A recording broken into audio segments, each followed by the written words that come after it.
read and learn. Sky is so bright. Smart kids grow with moonlight. Read and learn, shine so bright. Smart kids grow with moonlight. E-Schoolify series, fun and true. Learning dreams for me and you. Welcome to E-Schoolify series. Assalamualaikum, Sayyida Maryam Naqvi here from the Moonlight International Publishers. आज हम सीखने जा रहे हैं वाहिद और जमा। वाहिद के जमा पढ़ना सीखेंगे। अच्छा, वाहिद क्या होता है? एक, जैसे एक ताला, एक जाला, ठीक है। और जमा एक से ज्यादा चीजों को कहते हैं।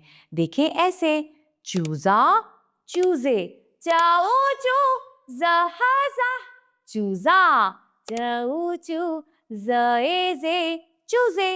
एक चूजा, दो चूजे, लड़ लड़, क का, लड़का, लड़ लड़, क एक लड़के। एक लड़का, दो लड़के।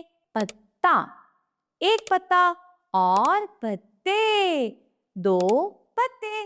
गुब्बारा, ग ब बा, आहा, ग पेश गु, ब बा, र रा, गुब्बारा, गुब्बारे। दो तुम्हारे, दो हमारे, दो गुब्बारे। उम्मीद करती हूँ आप तोड़ जोड़ के साथ और जोड़ तोड़ के साथ वाहिद जमा अच्छी तरह से पढ़ना सीखेंगे। शुक्रिया, अल्लाह हाफ़िज़।